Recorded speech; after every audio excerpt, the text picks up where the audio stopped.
livro do profeta Ezequiel, capítulo 33. Nós vamos ler a partir do verso 1 e nós vamos até o 9. Amém? Diz assim a palavra de Deus. A palavra do Senhor ainda veio a mim. Filho do homem, fala aos filhos do teu povo e dize-lhes: quando sobre a terra eu trouxer a espada, e o povo da terra escolher alguém para ser seu atalaia, e este perceber a espada vindo sobre a terra, tocar a trombeta e avisar o povo, então todo aquele que ouvir o som da trombeta e não se der por avisado, e a espada vier e o ferir, será culpado da sua própria morte, pois ele ouviu o som da trombeta e não se deu por avisado. Será culpado da sua própria morte. Se, porém, se desse por avisado, salvaria sua vida. Mas se o atalaia não tocar a trombeta, ao perceber a espada vindo, e o povo não for avisado, e a espada vier e ferir alguém, este terá sido ferido por causa da sua maldade, mas considerarei o atalaia culpado por aquela morte. Quanto a ti, ó filho do homem, eu te constituí por atalaia sobre a casa de Israel. Portanto, ouve a palavra da minha boca e dá o aviso que receberes de mim. Se eu disser ao ímpio, ó ímpio, certamente morrerás, e tu não falares para dissuadir o ímpio do seu caminho, esse ímpio morrerá na sua maldade, mas eu te considerarei culpado pela morte dele. Entretanto, se advertires o ímpio do seu caminho, para que ele se converta, e ele não se converter do seu caminho, morrerá na sua maldade. Tu, porém, não serás culpado. Amém? Vamos orar mais uma vez ao nosso Deus. Pai, nós te agradecemos por essa palavra, agradecemos por esse privilégio, Senhor, de podermos escutar a Tua voz através dela. E o que eu peço agora é que o Senhor tenha misericórdia da minha vida, que o Senhor me use, que eu seja apenas um instrumento, e que as pessoas, ao olhar para esse púlpito, elas possam ver Cristo, Pai. Porque esse é o importante, isso é o que importa, Pai. É Cristo em nossas vidas. Me guia, Senhor, através do Teu Espírito, é o que eu te peço. Em nome de Jesus Cristo. Amém. Irmãos, eu quero que vocês imaginem agora uma pequena ilha. E nessa ilha, está baixo?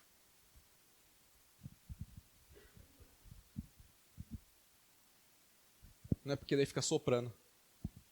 Está baixo? Pronto? Está melhor? Então tá.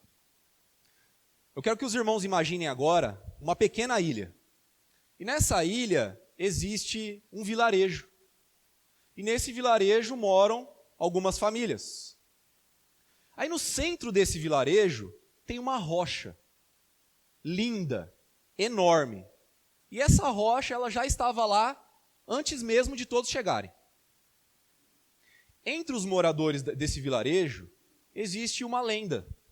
E essa lenda diz que essa rocha ela é indestrutível, que nada pode quebrar essa rocha.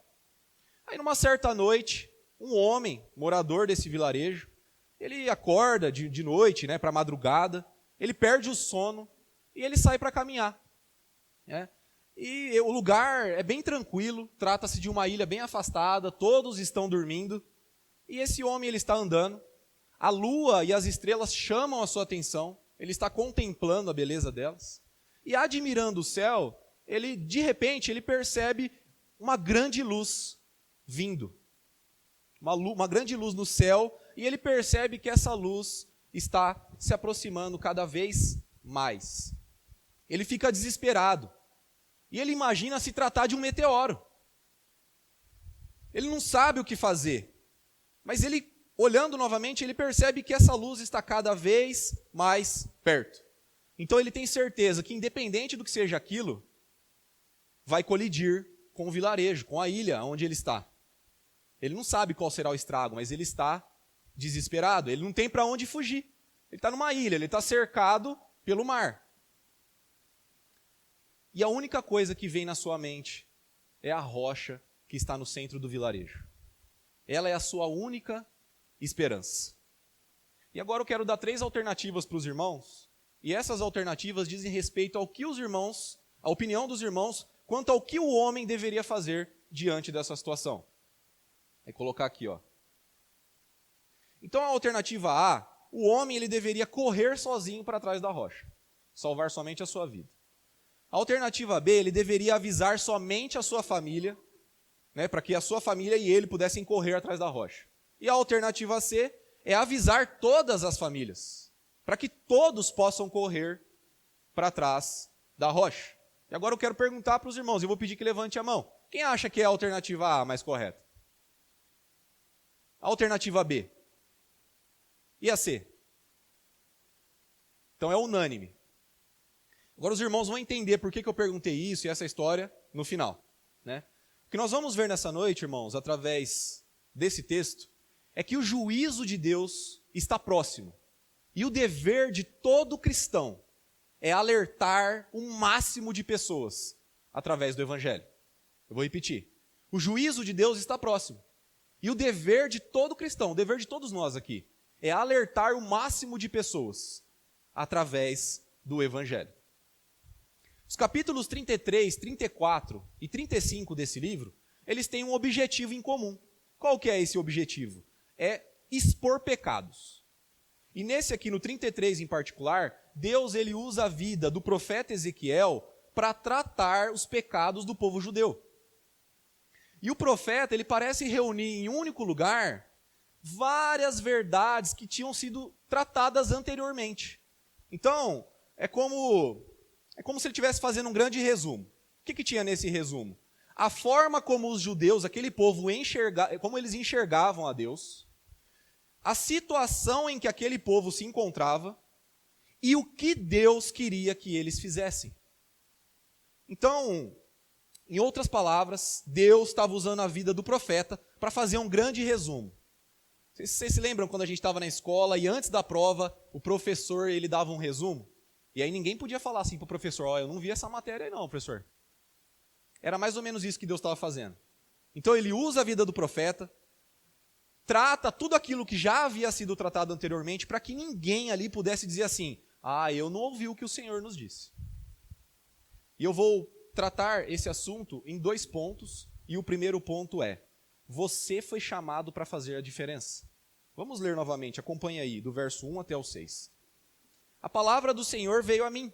Filho do homem, fala aos filhos do teu povo e dize-lhes, quando sobre a terra eu trouxer a espada, e o povo da terra escolher alguém para ser seu atalaia, e este perceber a espada vindo sobre a terra, tocar a trombeta e avisar o povo, então todo aquele que ouvir o som da trombeta e não se der por avisado, e a espada vier e o ferir, será culpado da sua própria morte.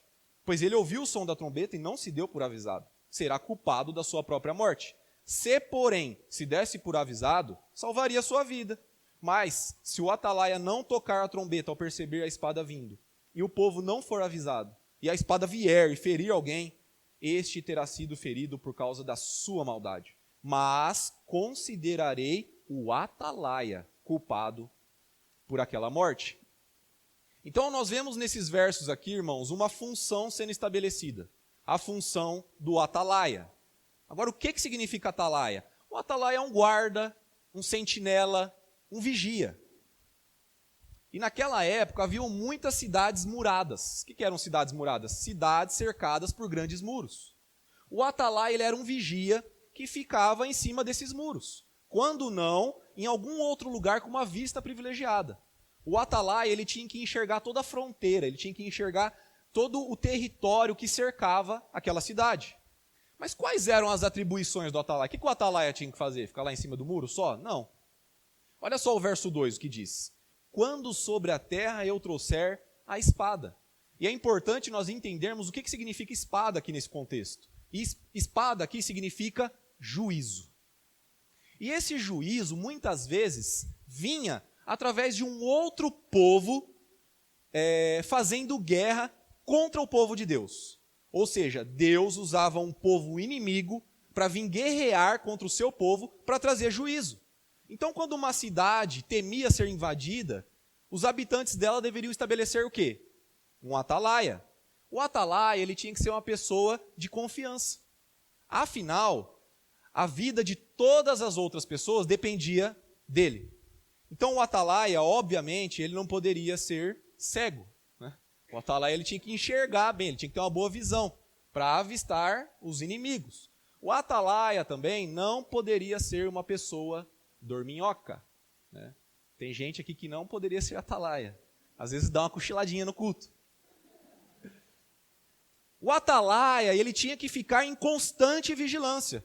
Então, qualquer aproximação do inimigo, ele deveria dar um sinal ao povo. Qual que era esse sinal? Ele tinha que tocar o alarme ali, aliás, soar o alarme ou tocar a trombeta, como na primeira imagem que nós vimos. O atalaia está com a trombeta na boca. O que importava era todos escutarem. Assim ninguém seria pego desprevenido. Então daria tempo para uma possível fuga ou para aquele povo também preparar uma recepção calorosa, né, para os inimigos. E nós temos que notar também que existia um trabalho em conjunto ali, entre o atalaia e o povo. Então percebam, se o atalaia fizesse o seu papel e o povo estivesse atento ao seu sinal, o que aconteceria? Vidas seriam salvas. Mas, se o atalaia fosse descuidado, ou o povo fosse indiferente ao sinal do atalaia, o que aconteceria? Mortes. Ser atalaia, irmãos, trazia uma grande responsabilidade. Olha só o que o verso 6 diz. Vamos ler mais uma vez. Mas se o atalaia não tocar a trombeta, ao perceber a espada vindo, e o povo não for avisado, e a espada vier e ferir alguém, este terá sido ferido por causa da sua maldade, mas considerarei o atalaia culpado por aquela morte. O atalaia, ele não era responsável por aquilo que o povo faria após o sinal ser dado. A sua função era simplesmente avisar. Então, se tivesse alguns ali distraídos e ignorassem o aviso do atalaia, e por causa disso morressem, o atalaia não tinha nada a ver com isso, porque ele tinha feito o seu trabalho. Ele tinha avisado. Porém, se por algum motivo o atalaia não advertisse o povo, e muitas pessoas viessem a morrer, essas pessoas morreriam por causa das suas maldades, né? Lembrando aqui que nós estamos falando do juízo de Deus. Ninguém era inocente ali. Era o próprio Deus que enviava a espada. Porém, o sangue daqueles que morressem seria cobrado do atalaia. Ele seria culpado, porque ele não deu o sinal, ele não avisou o povo. Qual é a aplicação desses versos para nós, irmãos? Um único cristão pode ter uma grande utilidade pública. Um único cristão pode ter uma grande utilidade pública. Então, da mesma forma que o atalaia, nos nossos dias hoje, existem profissões ou cargos que trazem uma grande responsabilidade e que impactam um número muito grande de pessoas. Por exemplo, o ano passado, nas eleições presidenciais, Jair Bolsonaro foi eleito presidente da República. E os atos desse homem, desse único homem, afetam milhões de pessoas, né? As decisões que ele toma influenciam, direta ou indiretamente, cada cidadão desse país. E até cidadãos de outros países. Agora, as nossas ações também alcançam diversas pessoas. Eu estou falando aqui, em particular, de trabalhos que a nossa igreja desenvolve, né? Por exemplo, nós temos um grupo de irmãos que de 15 em 15 dias se reúne e vai até a Cristolândia para cultuar, para ter um momento de comunhão com os irmãos. Para quem não conhece, a Cristolândia é um programa que ajuda pessoas pessoas que têm dependência química. Existe também um projeto chamado Galpão. E existem alguns irmãos aqui da igreja que vão lá semanalmente para prestar algum tipo de auxílio, né? Como voluntário, ajudar nas atividades. Também, para quem não conhece, o projeto Galpão é um projeto que ajuda pessoas em situação de rua. Tem também o projeto Boas Novas, né? Que agora está sendo feito pelo Felipe e pela Jamile. E que da última vez, me corrija se eu estiver errado, enviou 31 estudos e 20 bíblias para diversos presídios. Agora, irmãos, esses são só alguns exemplos para que vocês entendam o que eu estou querendo dizer. Como cristãos e como igreja, nós precisamos cada dia mais tomar conhecimento do impacto que nós podemos e que nós devemos ter na sociedade, né? Talvez os seus horários eles não batam com nenhum desses projetos. Talvez você tenha algumas limitações que te impeçam de participar. E talvez você possa, por causa de tudo isso, às vezes você pode se sentir improdutivo, frustrado e às vezes até, me desculpem a palavra, inútil.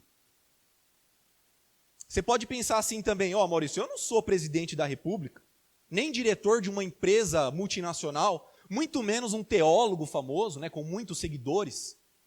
Como que eu posso ter uma grande utilidade pública? Como que eu posso impactar a sociedade em que eu vivo? E não faz muito tempo, irmãos, eu li um livro chamado Transtornando o Mundo. E esse livro, ele mostra as estratégias que o apóstolo Paulo usava em seu trabalho de evangelização.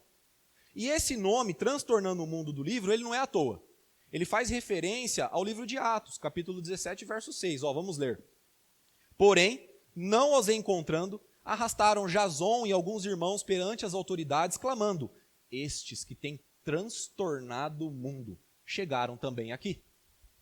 E esse verso, ele mostra uma expressão usada pelos judeus para demonstrar a percepção que eles estavam tendo do impacto que a igreja primitiva, a igreja daqueles dias, estava causando na sociedade. Aqueles homens estavam transtornando o mundo. Ele estava se referindo especificamente ao ministério de Paulo e aos homens que acompanhavam Paulo em suas viagens. Então, resumindo, Paulo e mais alguns homens estavam colocando o mundo de cabeça para o ar, de cabeça para baixo. E talvez, meu irmão, você não tenha sido chamado para ser um pastor. Talvez, minha irmã, você não tenha sido chamada para ser uma missionária internacional. Porém, todo crente, sem exceção, foi chamado para fazer a diferença na sociedade em que está inserido. O atalaia, ele era um só, para uma cidade inteira. Pode ser que você seja o único crente da sua família. Pode ser que você, no seu trabalho, só tenha você de cristão. Pode ser que na sua sala de aula, somente você professe a fé em Cristo. E a princípio, você pode se sentir em desvantagem, você pode se sentir desanimado. Mas eu quero que você se lembre, irmão, que você deve ter uma grande utilidade pública. Você pode e deve transtornar o mundo, assim como os apóstolos e os discípulos fizeram. E talvez nesse momento, provavelmente, você está pensando assim, como, Maurício? Como que eu vou fazer isso? Como se fosse algo fácil, transtornar o mundo. Esse assunto, de fato, ele não é simples. E existem infinitas formas de um cristão impactar o mundo. E daria uma pregação só sobre isso. Mas nessa noite, eu quero tratar da principal forma, da forma mais importante de um cristão impactar o mundo. E é isso que nós vamos ver no próximo ponto. Então, recapitulando, o primeiro ponto é, você foi chamado para fazer a diferença. E aí surge a pergunta, como? E isso nos leva para o segundo ponto, que é, você foi chamado para ser um atalaia. Vamos ler do verso 7 até o 9.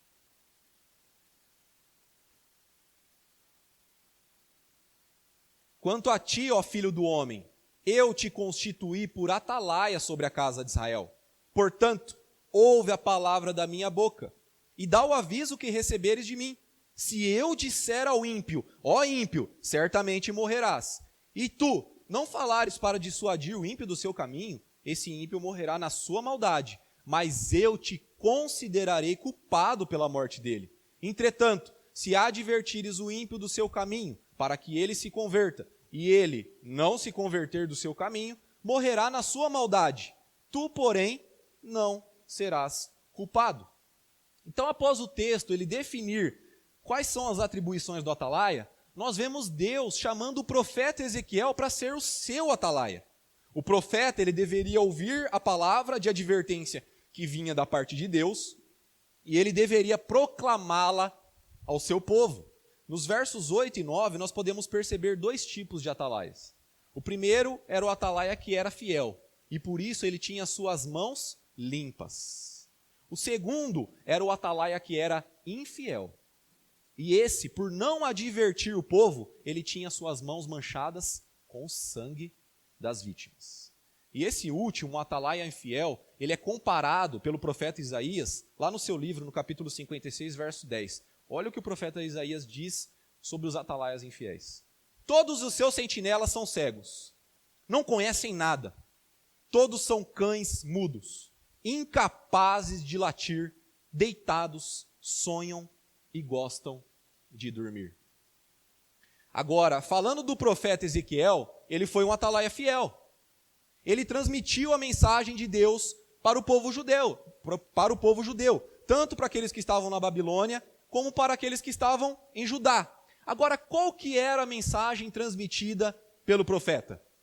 Convertei-vos dos vossos maus caminhos. É o que ele diz no verso 11. E o verbo converter, a palavra usada aqui, o verbo usado para converter, significa arrepender-se. Então, o que a mensagem de Ezequiel trazia enquanto atalaia do Senhor era a seguinte: arrependei-vos. E lembrando os irmãos que arrependimento bíblico é uma mudança de mente que resulta numa mudança de atitude. Então, por exemplo, um ladrão, quando ele se arrepende verdadeiramente, biblicamente, ele sabe que ele está pecando, ele está fazendo algo que desagrada a Deus, mas não para por aí. Ele muda a sua atitude. Então ele restitui aqueles que ele tinha roubado e ele para de roubar. Uma mudança de mente que resulta numa mudança de atitude. Esse é o arrependimento bíblico. Agora, eu quero mostrar algo para os irmãos. Então a mensagem de Ezequiel era: arrependei-vos. Agora vamos ver a pregação de João Batista, antes do ministério de Cristo. Mateus, capítulo 3, verso 1 e 2. Naqueles dias apareceu João Batista pregando no deserto da Judéia e dizendo: arrependei-vos, porque o reino do céu chegou. Agora, a pregação do próprio Cristo. Evangelho de Mateus, capítulo 4, verso 17. Daí em diante, Jesus começou a pregar, dizendo: porque o reino do céu chegou. Aí depois que Cristo morreu e ressuscitou, Pedro prega, quase 3.000 convertidos. E aí os irmãos podem pensar assim: agora a mensagem deve ter mudado, né? Para reunir tudo isso aí de gente, Pedro deve ter falado assim: ó, toma aqui a sua vitória, toma aqui a sua bênção. Será que foi isso? Atos, capítulo 2, verso 37 e 38. Ao ouvirem isso, eles ficaram com o coração pesaroso e perguntaram a Pedro e aos demais apóstolos: irmãos, que faremos? Pedro então lhes respondeu: e cada um de vós seja batizado em nome de Jesus Cristo para o perdão de vossos pecados e recebereis o dom do Espírito Santo. Então, irmãos, a mensagem era e continua sendo a mesma: arrependei-vos. Como eu disse, o profeta Ezequiel, ele foi um atalaia fiel.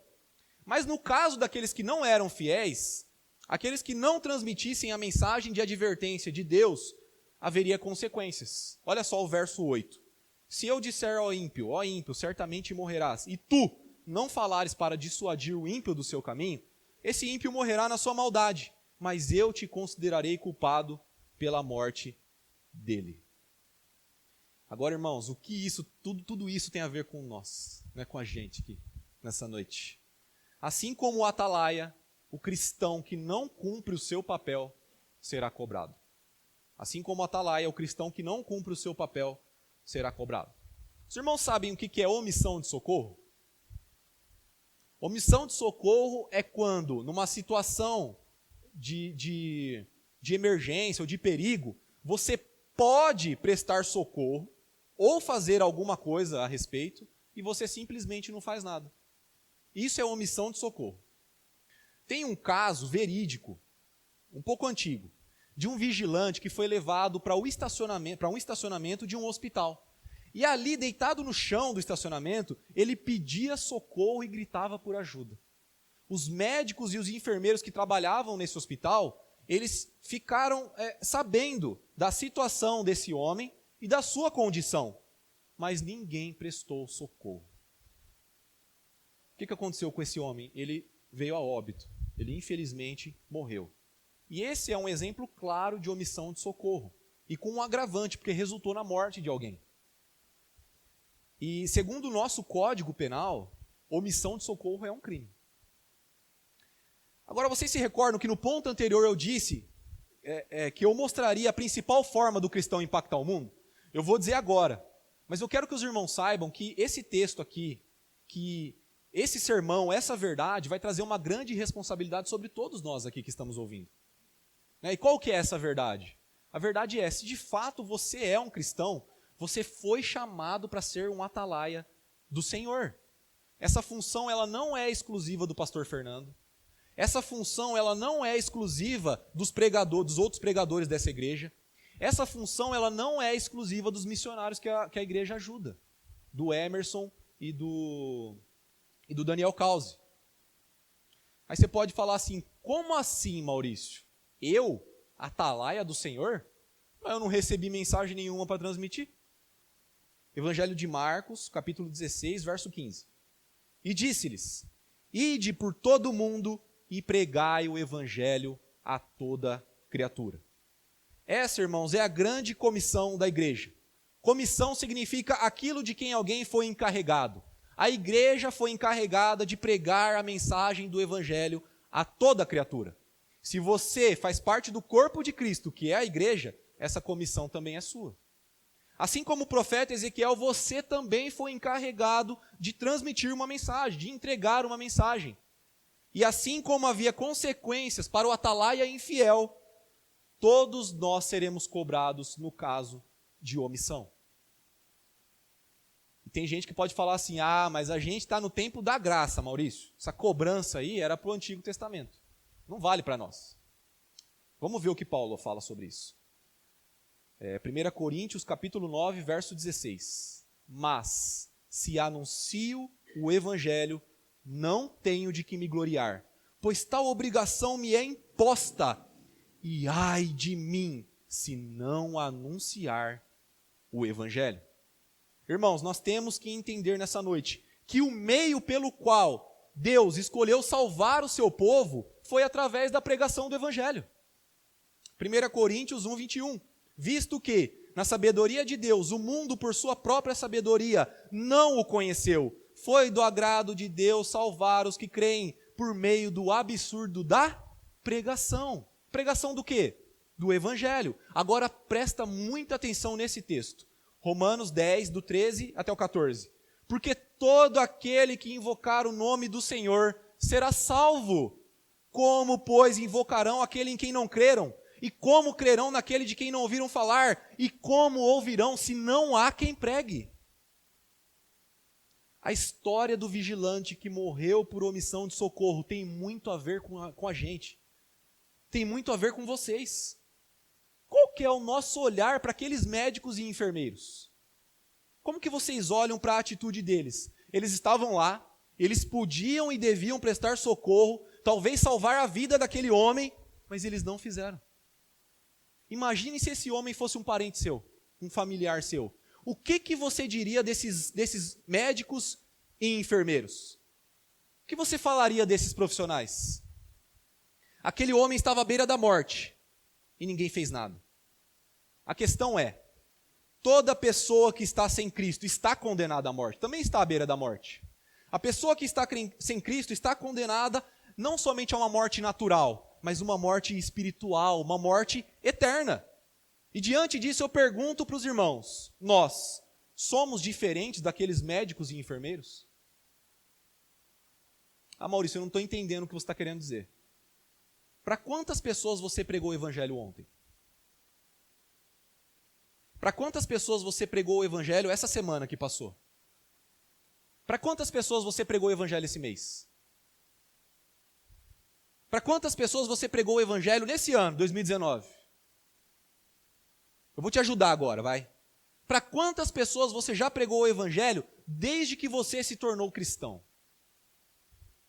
Irmãos, eu temo por uma coisa, que a resposta de muitos que estão aqui nessa noite para essas perguntas seja nenhuma pessoa. Eu nunca preguei o evangelho para ninguém. A espada, o juízo de Deus está próximo. Cristo está voltando e Ele há de julgar toda a terra. Você, como cristão, você sabe disso, mas não tem pregado o evangelho? As pessoas estão caminhando em direção ao inferno. As pessoas estão caminhando em direção à perdição eterna e você não tem feito nada. Charles Spurgeon contou a seguinte história. Um infiel, uma vez, se encontrou com um cristão e disse: por anos você tem passado por mim no caminho de casa ao trabalho. Você acredita que existe um inferno onde os espíritos dos homens são lançados, não é? Sim, eu creio, diz o cristão. E você acredita que a não ser que eu creia em Cristo, eu serei enviado para lá? Retrucou o infiel. O crente respondeu, sim. Mas o infiel retrucou, não. Você não acredita. Eu tenho certeza. Porque se você acredita nisso, você deve ser o desgraçado mais desumano a passar por mim dia após dia, sem nunca me contar ou me alertar a respeito disso. O quanto essa história se aplica a nós? O quanto essa história se aplica a você? A espada está vindo, irmãos. O fim está próximo. Seja pelo fato de que Cristo pode voltar a qualquer momento, ou pelo fato de que qualquer um aqui de nós pode não estar vivo amanhã. E isso é válido para todas as pessoas que nós conhecemos. Sabe o porteiro do seu prédio? Ou do condomínio que você mora? Você vê ele todos os dias. Se ele morrer hoje, para onde que ele vai? Sabe aquele seu colega de trabalho? Aquele que você almoça todos os dias junto? Se ele morrer hoje, para onde que ele vai? Sabe aquele seu companheiro de escola ou de faculdade com que você passa horas, todos os dias da semana? Se ele morrer hoje, para onde que ele vai? Sabe aquele familiar, talvez seus avós, talvez seus pais, talvez seus tios, primos, pode ser até seu próprio marido ou esposa, pode ser um filho seu. Se essa pessoa morrer hoje, para onde que ela vai? Aonde que ela vai passar a eternidade? Quando foi que você separou um pouco do seu tempo para falar do evangelho para essa pessoa? Quando foi que você parou e contou para essa pessoa tudo aquilo que Cristo fez e tem feito na sua vida? Não vai ter segunda chance, gente. Não vai dar para você voltar no tempo. Você vai pensar assim, eu só queria uma oportunidade para pregar o evangelho para aquela pessoa. Mas vai ser tarde demais, irmãos. E depois disso, depois que essa pessoa partir, você vai continuar a sua vida. Você vai acordar, tomar banho, trocar de roupa, ir para o trabalho, voltar para casa, ficar com a sua família, vir na igreja. E enquanto você faz tudo isso, aquela pessoa que morreu sem Cristo, ela estará sofrendo no inferno. E ela vai passar a eternidade lá. Maurício, quer dizer então que eu sou responsável por aquela pessoa estar no inferno? Não. Se aquela pessoa foi condenada, ela foi condenada por causa dos pecados dela, por causa das maldades dela. Porém, se você, havendo nessa condição, sabendo que a espada estava vindo, não a alertou, não pregou o evangelho para ela, as suas mãos estarão manchadas com o sangue dela. E você será considerado culpado. Entendam, irmãos, foi como nós lemos aqui no catecismo. Não é papel nosso convencer as pessoas do pecado. Não é papel nosso fazer com que elas se arrependam, que elas se voltem para Cristo. Esse é um papel do Espírito Santo. Mas o principal meio escolhido por Deus para salvar pecadores é através da pregação. E agora eu pergunto para os irmãos, quem que Deus escolheu, encarregou de anunciar o Evangelho? Foram os anjos? Não, fomos nós, a sua igreja. Nós fomos comissionados para pregar o Evangelho para toda criatura. O apóstolo Paulo, mais do que ninguém, ele entendia essa responsabilidade. E olha só o que ele fala num discurso para os presbíteros de Éfeso. Ele diz o seguinte, Atos 20, do 25 até o 27. E agora sei que nenhum de vós, por entre os quais passei pregando o reino de Deus, jamais tornará a ver o meu rosto.